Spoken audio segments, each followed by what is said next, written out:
Estamos en Sin Gerundios en la Lengua, el canal de crítica literaria que se dedica a hablar de libros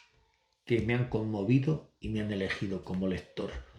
Hoy os voy a hablar de 5 libros muy diferentes que he leído en estos inicios de año 2026 y que yo creo que cada uno con sus peculiaridades os van a gustar y nos van a interesar. Y si es así, suscribiros a este canal, dejadme vuestros comentarios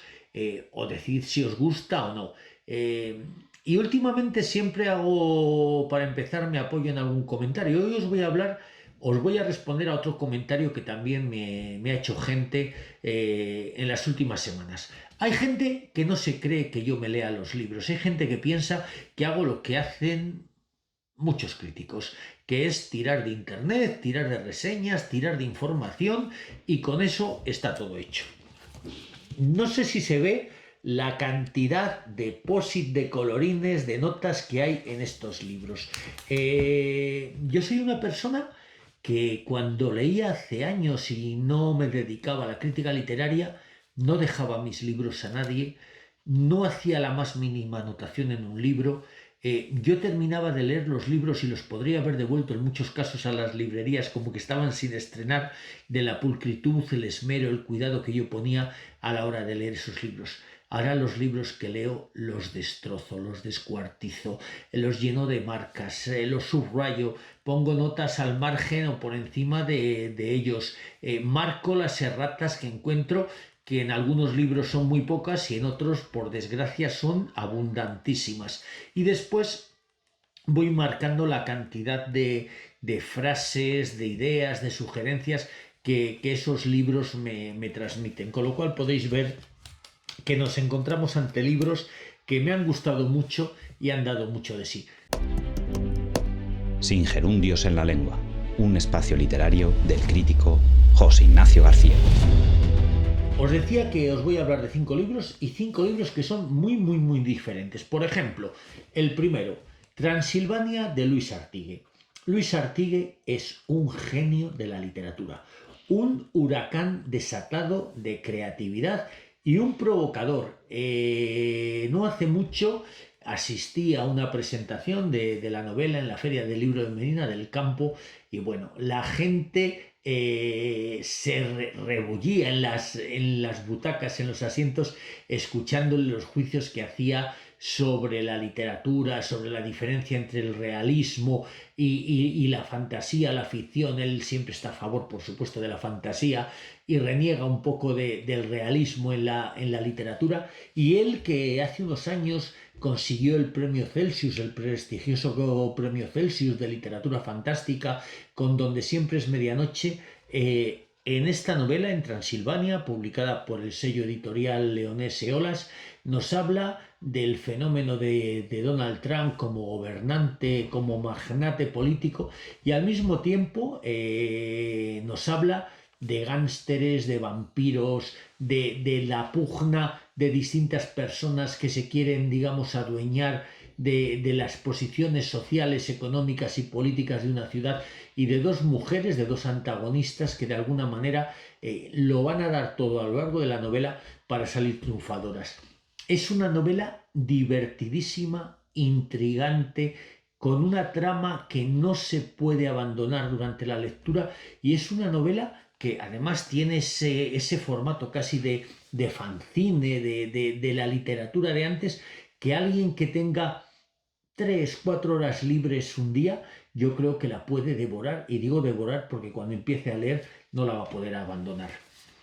Justo en un término absolutamente contrario está este libro, El abuelo Delibes, de Germán Delibes Caballero. Esto no es una novela. ¿Se podría decir que es un ensayo, que es un libro de memorias? Bueno, pues a lo mejor se podría decir eso, pero yo creo que sobre todo lo que se puede decir es que es un homenaje a la memoria familiar, a la memoria del insigne escritor, del insigne literato Miguel Delibes, escrito por el segundo de sus nietos, por Germán Delibes, pero que de alguna manera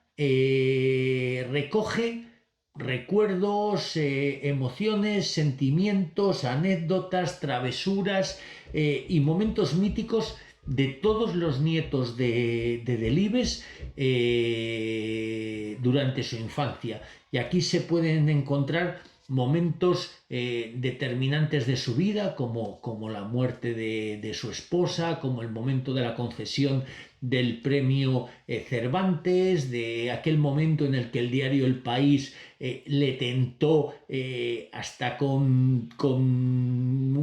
una finca en la que pudiera cazar hasta que se aburriera para convencerle de que aceptara dirigir el periódico, pero sobre todo lo que se cuentan son esas escenas del Delibes abuelo, del Delibes no solo escritor, del Delibes que jugaba al tenis, que andaba en bicicleta, que le gustaba ver el Tour de Francia en su retiro burgalés de Serrano con sus hijos y con sus nietos, del Delibes que le gustaba el fútbol, del Delibes cazador. Bueno, pues todas esas cosas vistas desde la óptica de un nieto de una manera entrañable están en este libro. El abuelo Delibes, un libro que para todos aquellos que hemos crecido leyendo El Camino, Las Ratas y hemos después seguido admirando la obra del escritor más universal, del escritor vallisoletano más universal seguramente, es un libro que yo creo que podremos disfrutar mucho. Otro libro, novela y absolutamente diferente, Las crines de Marco Lel, premio Café Gijón de Novela 2025. Yo había oído hablar de este autor a otros escritores, a otros críticos, me hablaban de una novela suya que se titula Reino Vegetal y me hablaban de una colección de relatos que se titula El Bozal, con la que fue el año pasado o hace 2 años finalista del premio Setenil, que como bien sabéis es el premio nacional que premia, que reconoce al mejor libro de relatos que se ha publicado el año anterior en España. Bueno, pues he tenido la ocasión de acceder a la literatura de Marco Lel a través de esta novela y os diré que es una novela que me ha sorprendido, lo primero, por el tono de la voz del autor. Es decir,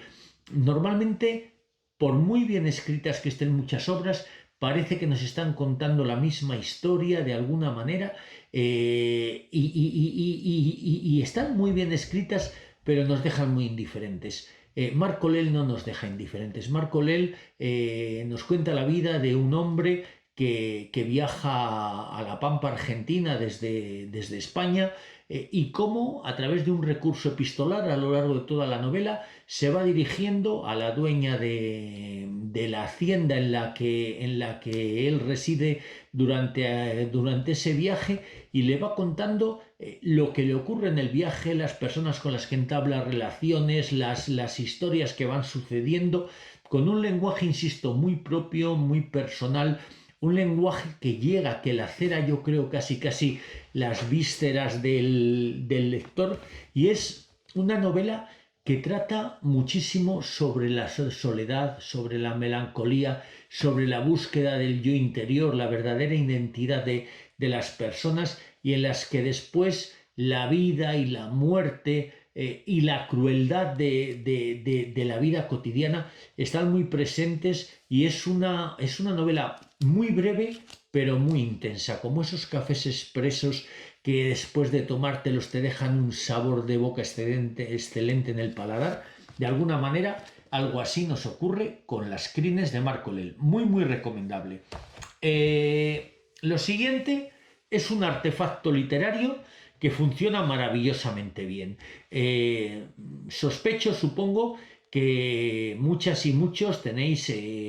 fichado a Luis García Jambrina, el escritor zamorano residente en Salamanca desde hace mucho tiempo, porque Jambrina se convirtió en una especie de alquimista que consiguió combinar los datos, la documentación histórica, con la figura de un personaje histórico, de una situación histórica, y a través de eso crear un detective que hacía pesquisas y resolvía casos. Eso lo empezó haciendo con una colección, con una saga de libros publicadas por Espasa, que eran los manuscritos. Seguramente muchos habréis leído el manuscrito de piedra, el manuscrito de nieve, el manuscrito de fuego, de agua, de aire, de tierra, porque los primeros manuscritos se basaban en los 4 elementos fundamentales. Y así creó hasta 7. Después de aquella saga de aquellos 7 manuscritos en los cuales el protagonista era Fernando de Rojas, el autor de la Celestina, Jambrina cambió de sello editorial, dejó Espasa, se pasó a Alfaguara y hace año y medio, 2 años, publicó en Alfaguara el primer caso de Unamuno. Ahora publica el último caso de Unamuno. ¿En qué consiste? Pues de alguna manera narra la muerte de don Miguel de Unamuno, del insigne escritor y pensador de la generación del 98, del insigne rector de la Universidad de Salamanca, y al mismo tiempo que 2 amigos de Unamuno intentan en la España de 1936, en la Salamanca ocupada por las tropas franquistas, de alguna manera, con todos, digamos, los inconvenientes y con todas las trabas que les pone la situación del momento, intentan descubrir si la muerte de Unamuno ha sido accidental o natural, digamos, o de alguna manera alguien ha asesinado a Unamuno. Según han pasado los años, se ha pasado el tiempo,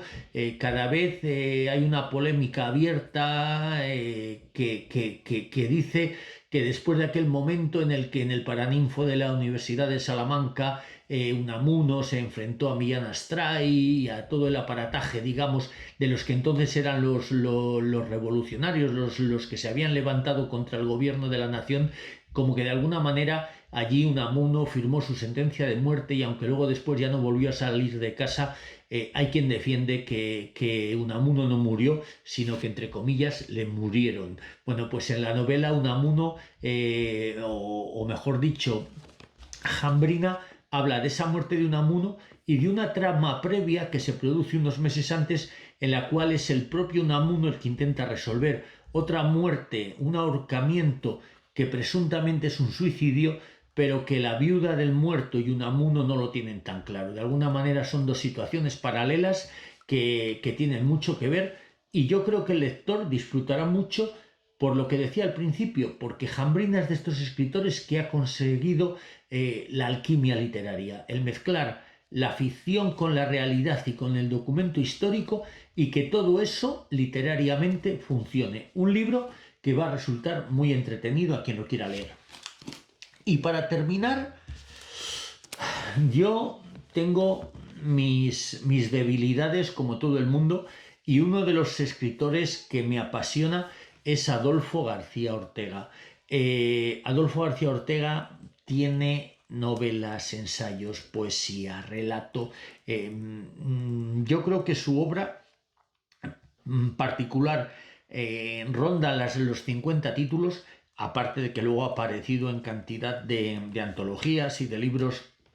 recopilatorios de distintos géneros. En este caso, Adolfo García Ortega en Galaxia Gutenberg nos ofrece Madre, Mujer, Muerta, una novela que, como podéis ver, las 3 palabras que la conforman empiezan con la letra M, y en esta novela yo creo que si de alguna forma cerráramos los ojos y echáramos la vista atrás, podríamos creer de verdad que estamos en la época de Benito Pérez Galdós, del romanticismo, por cómo están descritas las escenas, por cómo narra la historia Adolfo García Ortega. En la novela nos cuenta cómo una mujer, una madre soltera, fallece durante el parto, cómo el médico que la atiende, un personaje atormentado con un pasado terrible a sus espaldas, cómo de alguna forma decide que puesto que no ha conseguido salvar la vida de la madre,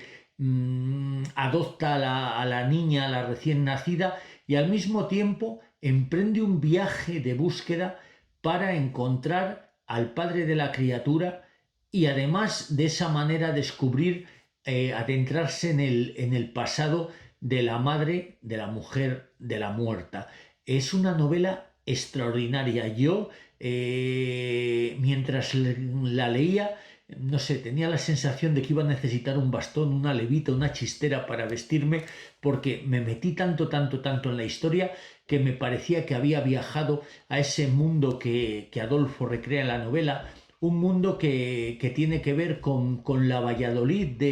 de finales del siglo XIX, una Valladolid convulsa en la que ya empezaban, digamos, los movimientos sociales, las luchas sociales de clases, esa ciudad que estaba dejando de ser eminentemente rural o campesina para empezar a tener a convertirse en una ciudad industrial, proletaria, con obreros, con movimientos obreros, con levantamientos. Bueno, pues todo eso, además de la trama principal que está basada en la figura del médico protagonista, se puede encontrar en una novela que, insisto, a mí me ha parecido absolutamente conmovedora, y esta sí que de verdad imprescindible. Son 5 novelas o 5 libros, porque el de Delibes no es una novela, son 5 libros que a mí me han llamado poderosamente la atención en estos inicios de año 2026, y os vuelvo a decir lo mismo, os recomiendo que los leáis, pero bien sean estos o sean cualquier otros, lo importante es que sigáis leyendo, que es genial.